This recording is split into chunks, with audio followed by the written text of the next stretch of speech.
And we are once again live. Hello and welcome to Game Designer Plays. This time we're playing Just Cause 3.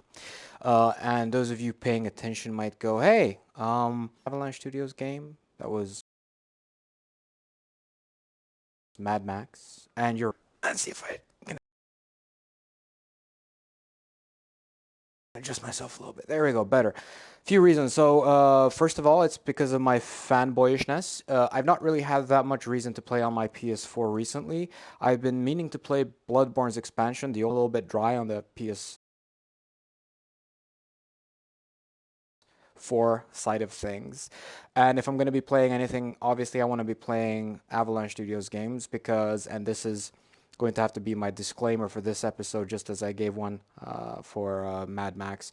I used to work at Avalanche Studios, so I'm a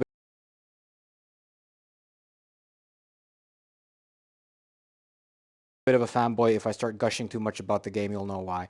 So that's basically it. Also, you might see that things in my environment are a little bit different. I'm actually a bit closer to the camera, so I'm a bit larger now. That's not just because of the holiday food. And part of that is because I've actually moved to a new flat. So, yeah, bear with me if something's a bit off. I'm still getting adjusted to everything. So, we're going to be playing Just Cause 3, and I'm going to be changing the format a little bit compared to when I played Mad Max. So, when I played Mad Max, I think I actually started a brand new game from scratch. And I just kind of played through the main game loop, as it were, just to kind of show how everything got drip fed and everything to the player. So, I'm going to try something a little bit different this time. I'm just going to start at an arbitrary point in the game. So I'm just going to start playing wherever it was that I left off in Just Cause 3, and I've not been playing the game that intensely for the last month or so, in part because of my having to move. So we're just going to hop into the game, and I'm going to take it from there. Now, I would like everyone to pay a little bit of attention. So this is the title screen of the game, and all I can do at this juncture is to press X for start, right? So I'm going to do that, and let's start timing it. Not necessarily actively, but let's just keep track of what the time is. So right now I have 12:03, about to shift over into 12:04, and go. And we start by logging in. So here comes the online login process. I'm not really sure what that entails. These seconds just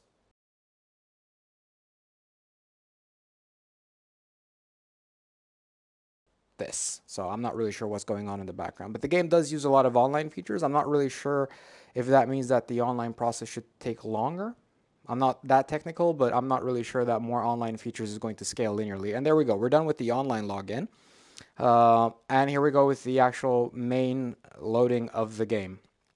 One of the things that you'll see when we get into the game proper is the title screen is very interesting in its design, in that it's actually just an overlay on top of the actual game, which makes for a really brilliant transition. So the second I start actually playing the game, you'll see what happens, but it's really cool. It's a very impressive way of doing things. So instead of going from a main menu and into the loading time, and then you start playing, the second you're gonna press the button, you're gonna actually start playing the game. You're gonna see it. It's pretty impressive. It would have been even more impressive had I not had to sit through maybe 2 minutes worth of loading times first. And I guess that's one of my first critiques of the game. And we'll be talking more about the actual content structure later. But the game is very much dependent on, well, maybe not dependent on, but it does use a lot of challenges, right? So that's a lot of the content comes from challenges and, time trials and that kind of stuff, right? And every time you fail, you have to kind of this one, but they're quite long. So that's not ideal. So here we go. We're actually inside the game. Now, a lot of games would have this as just their normal main menu, and then you'd have to go into another loading screen. But the second I press continue, bam. That is a nice transition. And immediately you can see on the right-hand side of the screen that I'm getting told that people are beating my scores and stuff. And there's a bit of a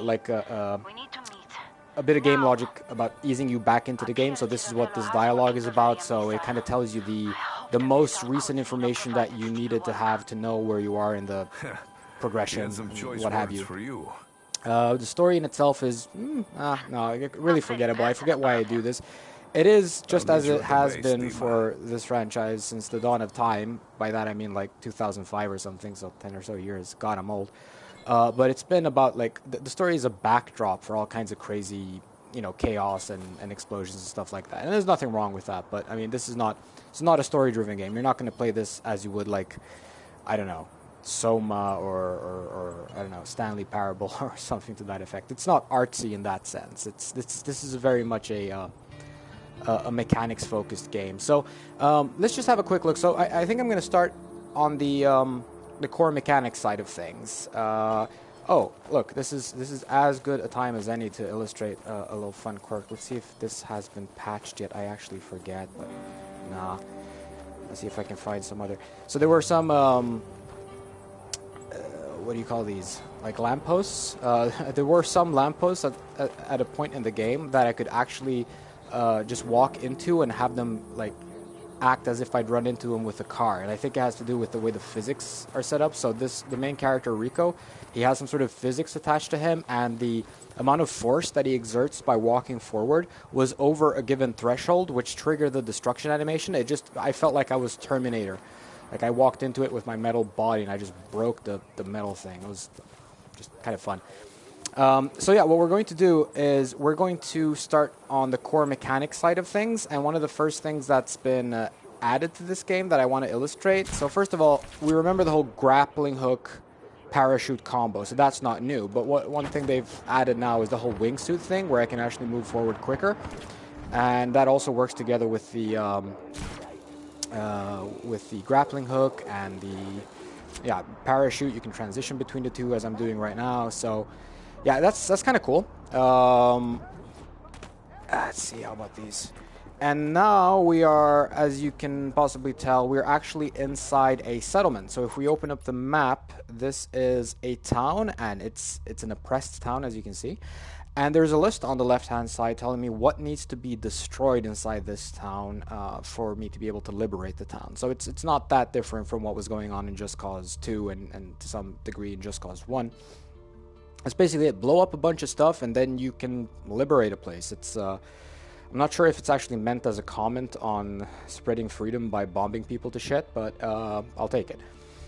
Anyway, so that's basically what we have to do. So we have a list of objectives. There are some really clever things about how this is set up. So some of these settlements will have a lot of these objectives, and they're not really marked on the map because there's so many of them at first. But then the more of them you actually destroy, the fewer there will be within this area, right? And so they actually start pointing them out at the map as there's fewer and fewer of them, because when they're all there, then it's going to be almost impossible not to notice them. But the fewer there are, the more frustrated you get if you didn't know where they were. Yes? So they have some cool logic going on there that, you know, when you're above like 60% or something, I don't know what the number is, then they start actually highlighting them on the map so it's easier to get to them. And of course, if I start shooting stuff, the militia is actually going to not like that very much, and I'm going to end up in combat. So I can just change weapons, and I actually forget, I can hold to holster, so I guess that's going to let me have kind of the drop on them. Like if I'm running around with an unholstered weapon, maybe they're going to react. I don't know exactly. So yeah, so we have one guy here who needs to be defeated, and I think that's part of the objective, so I think we can do that, no problem. So let's start the liberation with some murder. Okay? Okay, so music adjusts, and now it's go time. So there's all kinds of stuff to do. There's these, right? Is anybody left out there? And I can do the double grappling hook thing, and I actually forget. I think there was like some button that I could use to... Yeah, there we go. I can actually use the other button to kind of pull stuff over that I've tethered, which is kind of cool. There's been a lot of little quirks to the core mechanics. And yeah, they're highlighting destructibles, like essential destructibles with the color red. So it's a little bit like they follow that convention in Mad Max as well. They didn't use red so much, but they used various colors to indicate where you were supposed to do certain things, which is kind of, no pun intended, the new black in game design. And yeah, they do that here too. So if I see something that's like red and white, that is generally stuff that needs to be blown up. And, you know, one surefire way, no pun intended again, to make that happen is just by shooting it. So you just shoot stuff. if you see the top left side of the screen, there's actually progress indication going on. So since there are multiple billboards, you might actually notice that the billboard icon, the third from the top, actually has a little bit of a radial indicator moving around it to indicate that I've actually taken down some of them, and the same with another 3 down. You see an icon representing these little speaker thingies. So that's another indication of like what needs to be killed and how many of them. So yeah, I'm just gonna brute force this whole thing. Now I don't know how comfortable everyone is with playing these types of games, or how much you know about Just Cause in particular, but it's always been very much about the whole sandboxing thing, right? Understandably. Because, big explosions and all these kinds of mechanics and big sandbox, and, how could you not design game mechanics around using those things in the most destructive way possible? So that's all really cool. I think that if there's anything I'd be critical of previous Just Cause games as well as this one, I mean, it's a problem that is still around in my opinion. It's the fact that I don't really feel like the game mechanics all encourage the type of play that is used to market the game. So let me explain. The game is marketed as, it's a big explosion fest, and you can do all kinds of crazy stuff, and you can attach people to like canisters and shoot the canisters, and the canister just kind of flies off and so on. It's all really cool, but there are very few systems in place to incentivize this kind of behavior. It's like the game design is almost assuming that people will stream this game, and in fact it's a good thing that so much of the games industry these days is about streaming and community and all this other stuff, because it goes really well with this kind of game. But the inherent mechanics in this one, they don't really encourage me to play it in that way. The best way to play the game to get ahead is not necessarily the most flamboyant, to use a word that we threw around a lot during Just Cause 2's development, jokingly.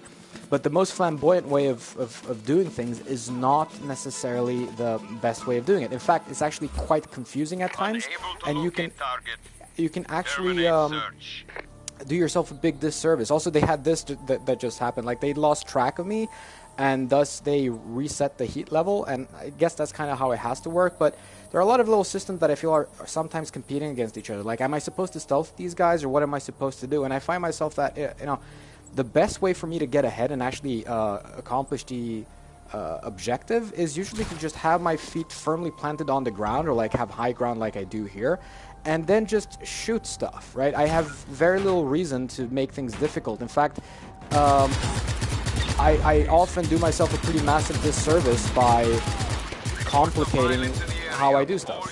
So, why would I do this? It should be quite telling that there were patch notes quite recently from the devs where they actually addressed a couple of just bugs, and they did some optimizations and stuff. But I think they also took the opportunity to systems where they actually said, well, we've been getting questions from people about where the cover button is, or like what kind of cover mechanics you have, and then they kind of painstakingly explain to people that no, Rico doesn't use cover. He flies around in the air and just like shoots people from above, and all this stuff that is actually true about the game. But when you have to explicitly tell people how you're supposed to play to be kind of consistent with the fiction, then maybe you're making things a little bit hard on yourself, right? Maybe you should spend more time explaining this stuff to people, because it is so different. And I think it is cool, but it's also a little bit counterintuitive. I don't know. I don't have the silver bullet, but I definitely think it's something that needs to be thought of. Because right now, the only reason to ever play around with the systems in the way that the devs, I think, want me to is, I do so because I want to impress people and make cool videos happen, but it's not because it's the best and quickest way to actually accomplish what the game wants me to accomplish. So I think trying to do something about that dichotomy between, performance and looking cool, I think is probably a good idea. And there's a bunch of stuff to do, so it's a bit of a shame if that's not taken care of in the best possible way. I mean, I wouldn't be adverse to just going all out like Tony Hawk, even if it's a little bit on the contrived side of things, to have like counters and stuff. I mean, they already have that to some degree, but even more so, like to have some sort of scoring system almost where, you know, good stuff happens and the game is actually made easier if you make it harder on yourself, if that makes sense. So let's say, for instance, that there was some sort of like notoriety system, right? Bear with me. There's a notoriety system or some sort of like fear mechanic where the crazier I get in my dispatching of the opposition, the more of like a reputation I get, both in the short and long term. And you can kind of tie that into the progression of enemies, for instance. So over time, the regime starts kind of throwing more and more mean people at you, right? They start kind of equipping their soldiers better and so on and so forth because you're doing all these crazy things. And in the short term, you can actually put the fear of God into some of these people. Like, they're going to be substantially demoralized by seeing one of their guys getting dragged behind a jumbo jet or something to that effect. And that might actually have some sort of good impact. So you actually get a bigger return on investment if you're a bit more, should we say, elaborate in how you kill your opponents. Just an idea. Another comment also is the game is like very, very sandboxy, and there are a lot of different things that you can do that you know, I think might make some sense. I just haven't understood it yet, so I just want to throw that out as a little, you know, disclaimer that, you know, there may be reasons to do certain things that I just haven't figured out yet. And I'm just telling you, like, intuitively how I feel about certain things. This is a pretty cool feature as well, with the using, you know, these good guys, these rebels, in a very practical sense. Like, I let them into the base, and then they can kind of help me out by killing the opponents. So this is all very good, and I like that. I think there are some ways that could be done better, but we'll get back to those later when we talk about the content structure. Choppers inbound. That makes sense. Yeah, so this is interesting. So sometimes choppers will pop up, and that's, of course, cool, I guess. I mean, nothing to say beyond that. One thing, though... oh, boy. Boy. Okay.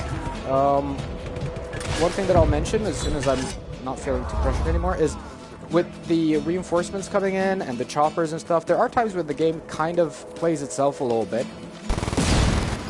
Oh, boy. Oh boy, here's a tank. That's bad.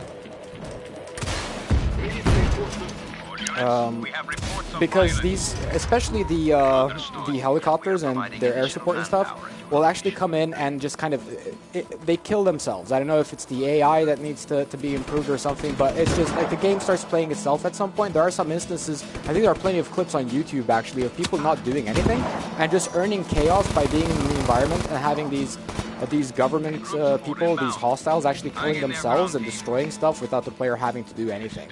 So that gets kind of funny at times. And there are some times where the level design clearly doesn't take the shortcomings of the artificial intelligence into consideration, so stuff just kind of breaks for absolutely no real reason, which I guess is cool, but it's just strange.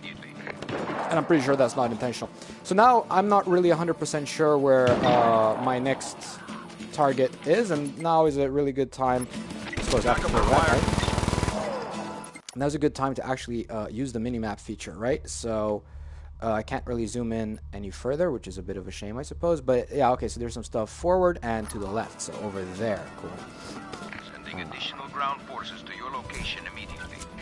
The game remains extremely good looking. It just looks so nice.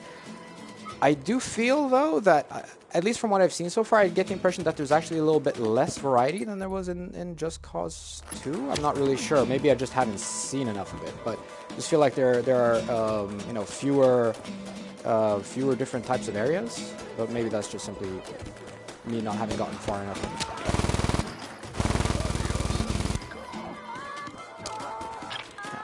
And Rico makes these little quips and one-liners.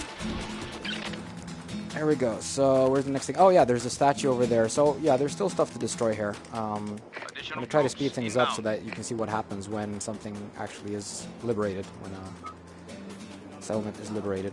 There we go. No more southeast stream. Sending additional ground forces to your location immediately. Go.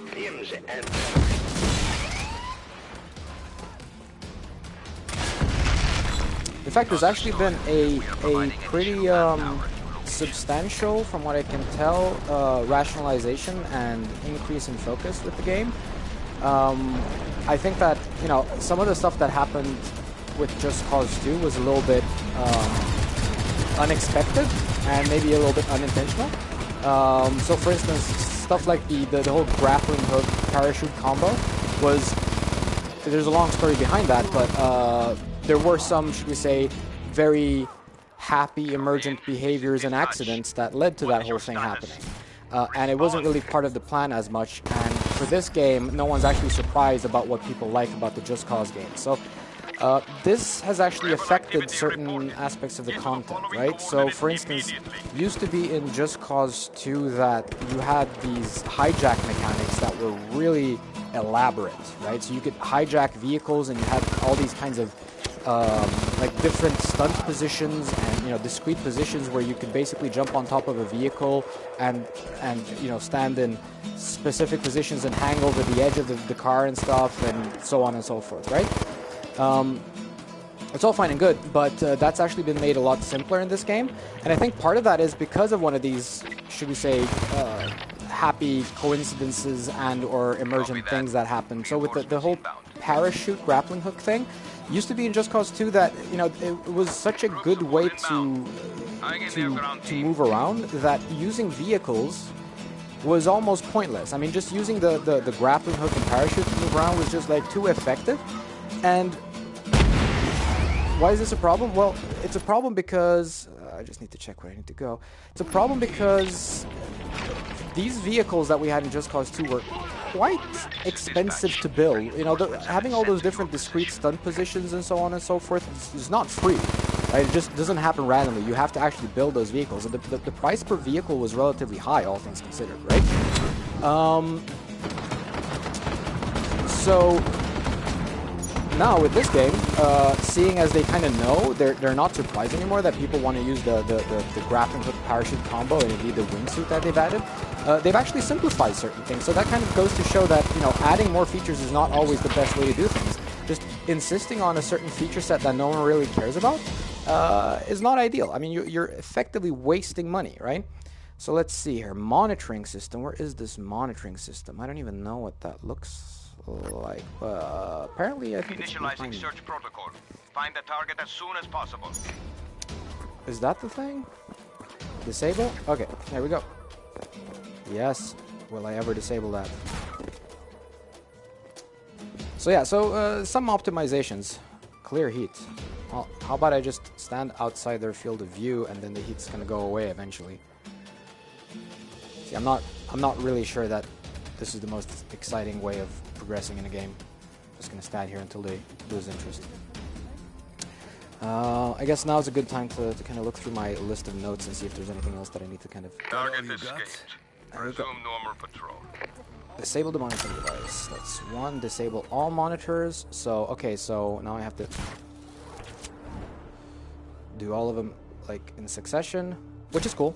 I like that.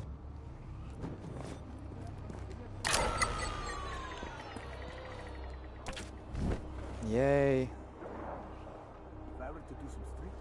I think I'm actually doing these in the wrong order. It's going to be a bit of a problem, but...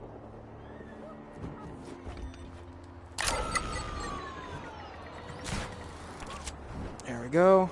That's one. Ah!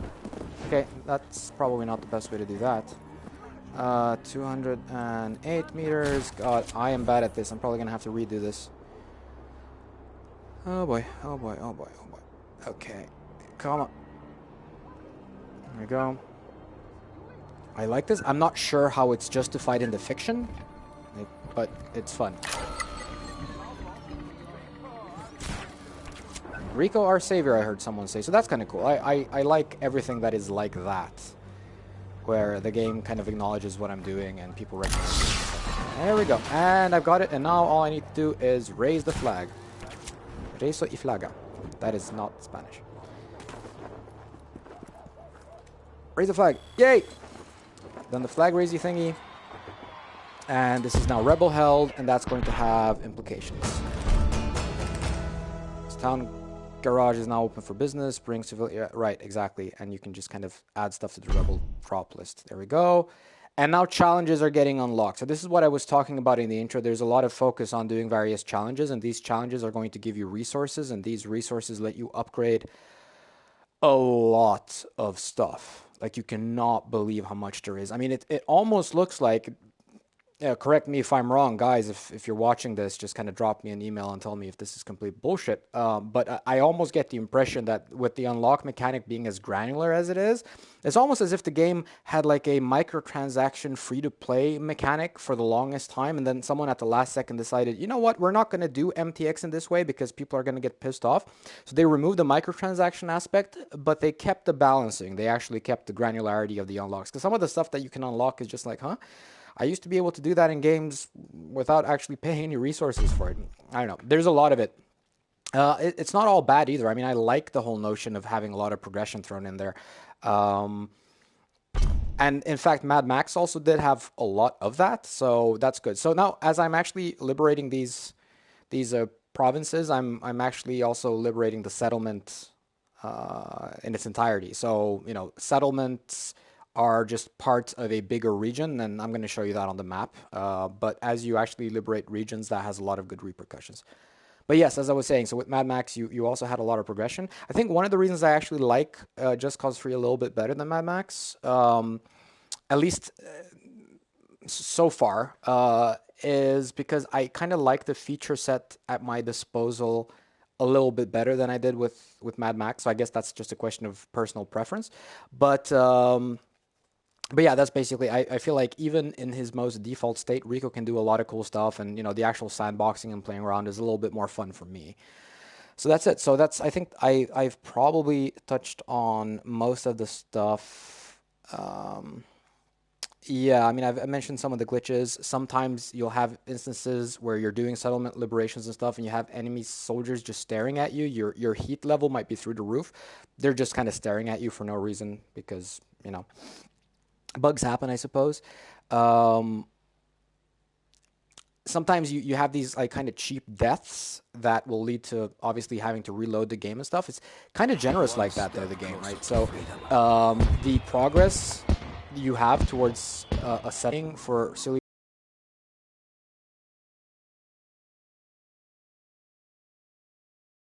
reasons and the long load times with the challenges. I mean, I can say to most players who are not super awesome at this, or who want to get like gold medals at all the challenges, expect to be looking at the loading screens a fair bit.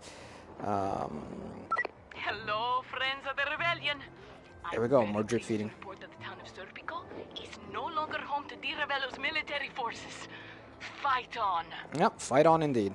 No, I love all that kind of signs and feedback stuff. I really like to be looking around and seeing how the world around me changes, and I'm going to talk more about that in a second. Another thing is, like I mentioned, the whole thing with the motivations to play the game in a certain way. So they're trying to add a fair bit of extrinsic motivations. So part of that is, you know, they're trying to do the whole thing with the leaderboards and stuff. And you remember when I first started the game, we had a lot of stuff popping up on the right-hand side of the screen with all my friends who've been beating my high scores and records and stuff like that. It's also cool, but that's the kind of extrinsic motivation that sometimes, again, competes a little bit with the aesthetic that the game is trying to go for. So by that I mean it's kind of, they're almost purely performance focused, right? So it's kind of, they're talking about, well, you need to get this time, or you need to get this score, and because it's so performance focused, I'm going to try to optimize that, and sometimes I'm going to optimize it by playing the game in an extremely boring way, but I'm going to be able to beat my friend's scores, right? So there's a bit of a competition. I think that maybe another round of thinking should be added for a potential Just Cause 4. Maybe think a bit more about how to improve that, because I don't like it when stuff competes in that way. I mean, I want the best way to win at the game to be the most fun way to play, and also the way that looks coolest, especially if I'm going to be streaming this stuff, right? So is it a lot of fun to watch someone stream and try to play as efficiently as possible? I mean, some people will do this because they want to progress through the game, not just create a lot of really cool sandbox moments. I don't know. I'm just kind of thinking out loud. Yeah. There we go. So, yes, I'm going to be checking. I'm sorry, I'm gonna jump into my own stream on my phone because I don't actually have the chat up. This is really silly. Pretty dumb of me actually not to be prepared. See if I can just open the browser on my little laptop here. Next thing I want to look at is the content structure of the game real quick. So if you'll have a look. So this is kind of what I mentioned. So you get like this little settlement. You liberate that, and it becomes blue rather than red. And then you get, I think that icon, let's look at it. I think that's probably like a resupply point or something. No, I don't know what they call that. Settlements, challenges, missions. I forget. But I think that's the garage. I think that's the garage icon. And over here you have the new race that was unlocked, right? And then you earn these gears and specific challenges. So stuff like, car challenges are going to give you upgrade resources for cars. And then other types of challenges are going to give you different resources that are relevant to whatever that challenge was, which I think is a good system.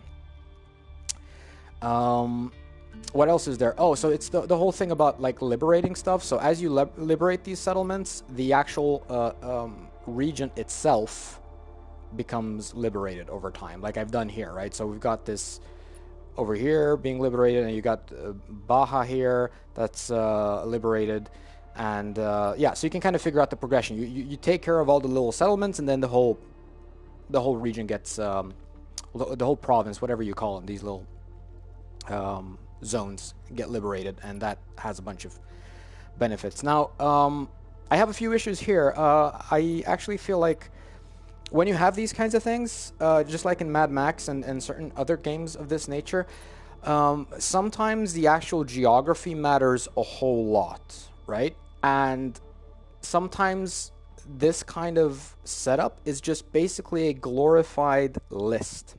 Now, there's a lot of granularity between these, right? It's not a binary. There are a lot of steps along the way. So I think that in some senses, of course, this is not so much of a glorified list because if I start this racing challenge, for instance, then that's going to be like the path is going to be somewhere around this general area. So, the geography does matter in that sense. But then there are other aspects where I do feel it's a little bit more of just like a shopping list of stuff to do.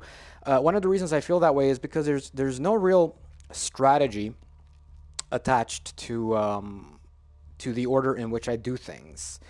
Beyond, obviously, if I feel like I want to start going on this big liberation tour, I'm going to be staying within a given province while I do this, because that just, I don't know, I feel like it stands to reason that doing so is going to unlock more things faster. But that's about as far as that takes me, right? So that's as far as I've gone in my thinking, and it's also intuitive. I may be completely wrong about that from a purely factual and mathematical point of view. And why this is an issue? Well, look at this. You have all these different challenges. You've got this helicopter frenzy thing, a destruction frenzy, and you got this flying with the wingsuit thing, and you got this thing with the bomb. All this stuff is kind of cool, but all these things also yield different rewards, and if I want a given reward, I can't really plan for that. Like, I don't know as I am unlocking stuff what I am going to unlock. So it's not really a strategic choice. I'm not really, like, I might as well just do everything in whatever order I am closest to it, right? So what would a strategic choice look like? What would I find a bit more interesting? Well, one of it would be, like, if I knew what I was going to be unlocking, that would already help me a little bit to make decisions. Maybe there is an order of unlocking things that is more conducive to me upgrading my character and my cars and stuff in a way that actually helps me beat the game, right? So that's already a strategic choice. Another thing is, let's say, for instance, that within a given region, a given province, you got this settlement here, like a liberated base, it says, and over here I've got this thing, which is a liberated town. Imagine if, depending on the order in which I do these things, I'm unlocking new potential choices for the next liberation within that region, or indeed, in adjacent ones. Just to give an example, let's say, you remember back in the liberation thing that I just did? So in the liberation thing I just did, there was this one point where I opened the gate, right? I opened the gate, and then these these soldier guys come in and then they help me out, right? These rebels, friendlies. Cool. So let's say that for that feature to exist at all, I need to have at least one town liberated within that same province, right? Then that opens up that feature, because then they can have their own secret base there and they can organize and do the things that rebels do, right? And let's say, for instance, that if I liberate a military base, that's going to make a dent in the reinforcement of enemy troops. So maybe the volume and or nature, if I take over the air base before I proceed to liberate the town, maybe the town will not get assaulted by helicopters as I am liberating it, for instance. If there is like a tank depot or something, same concept, right? So there could be some sort of progression where I mean, I don't want to turn the game into an action game, and I'm really happy, or rather, I don't want it to make it less of an action game. Sorry, of course it needs to be an action game primarily, but having a little bit of choice is interesting, because otherwise it's just a ritual, right? I mean, that's what I mean by glorified list. If I decide to go on a big massive liberation spree, I can just start down here and start working my way upwards. And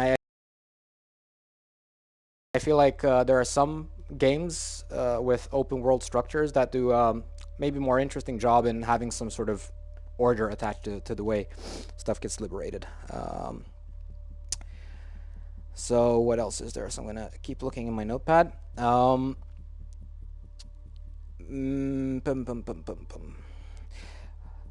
mean, meaningful exploration is also more fun than not. There is some exploration in that I actually have to move around and bump into settlements to know that they're there much of the time. At least that's the way it looks. I'm not 100% sure I've understood this correctly, but I mean, all the settlements are not automatically on the map, so there's some meaningful exploration. But yeah, it's what exploration there is, and what choices there are not really informed. So, what else? Oh yeah, I really like the size of the military bases that exist. Like if you attack one of the main bases inside of province, that is going to be a big, maybe 15-minute endeavor with a lot of explosions and so on and so forth.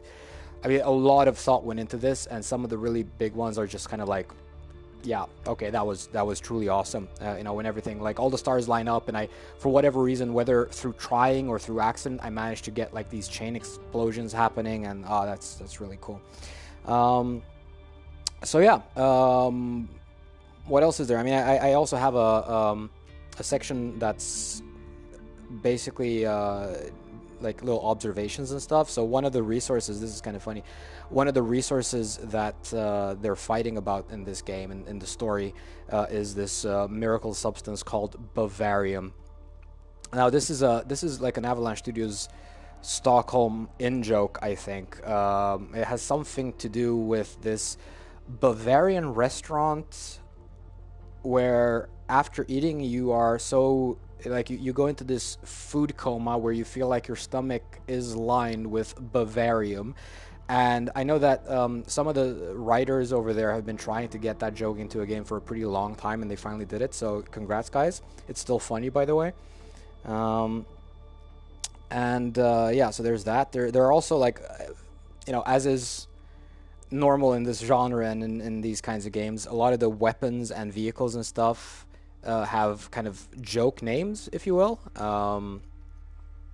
So there are a lot of weapons, for instance, with the initials CS, and those are the initials of one of the founders of the company.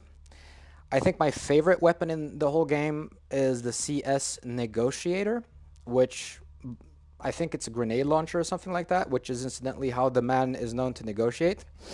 Yeah, so it's full of that kind of stuff. There we go.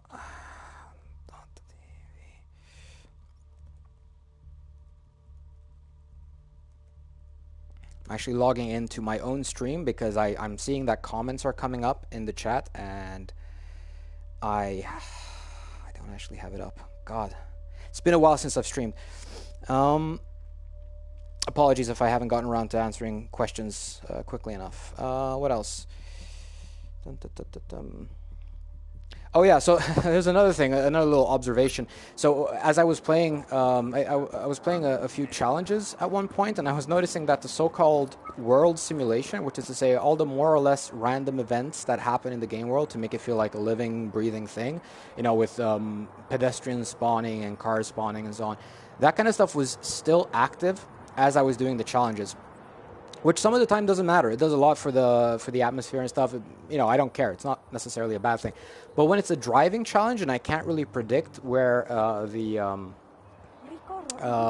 where the should we say obstacles are going to be, so I get like oncoming traffic one time and it wasn't there the time before, and I can't really prepare for it and stuff. I'm not really sure how I feel about that, especially when the timings are so tight sometimes, right? So getting a gold medal or whatever they call it, like getting the best possible score and the best reward is actually relatively difficult.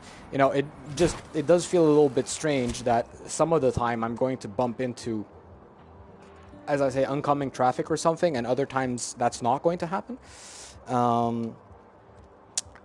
But yeah, overall it's not really been that big a problem. I'm just wondering kind of how it's going to scale over a long enough period of time. Another thing that I feel is a little bit of a lost opportunity, but again, maybe I just haven't figured out how it actually works, but I'm still not seeing a lot of underwater content. And that feels a little bit like a missed opportunity. Because water looks great, both from above and below. Let's see if I can... there we go. Looks brilliant. And I'm sure there's like some collect mission or something like that somewhere. Sure. But yeah, I think that more can be done with underwater gameplay. I can't really shoot my guns down here. Oh yeah, so now there is actually, yeah. I don't have an infinite amount of air. So maybe I've just missed it, but yeah, I haven't actually bumped into any underwater content so far, and that's a little bit unfortunate, I feel.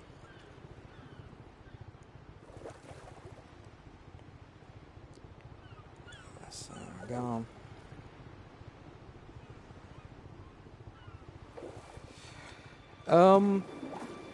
Yeah, no, I think that pretty much covers it. I'm not really sure what, if anything, I would add.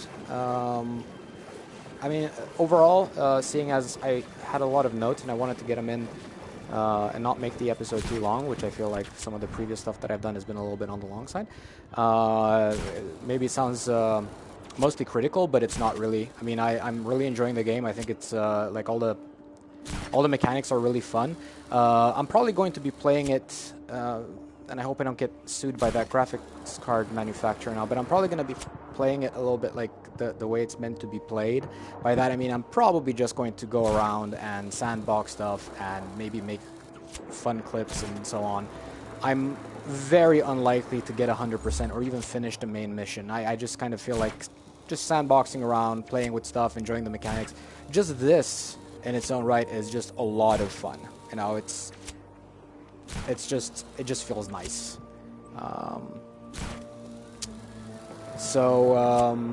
Yeah, I guess that's that. Oh, look at that. This is an airfield. Ooh, maybe I should get a plane. There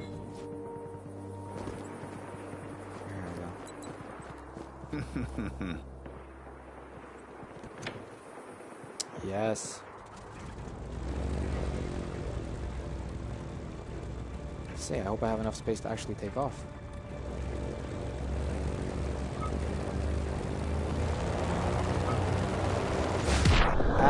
Not really. Oh boy. So I guess that's as good a time as any to kind of wrap this up. So this was probably the shortest game designer play that I have done so far. And hopefully this is a better format. I mean, it's probably going to be a lot more fun for people to watch on YouTube. Just because this time I actually forgot the whole chat thing, so sorry about that. But I wanted to play this game before I forget it because it's been such a long time, so I just wanted all my thoughts about it to still be kind of somewhat fresh in my head. So yeah, thanks for tuning in if anyone did. And again, sorry that I interacted so little with the community this time. And we'll see what kind of game I will play next time. I have a few ideas about what to play next. I wanted to do something a little bit retro for a while. I wanted to play Resident Evil So the version that's actually available on PS4, so the remake of the GameCube remake. So that might be the next game that I end up playing. So yeah, that's it. Thank you so much, and see you next time, I hope.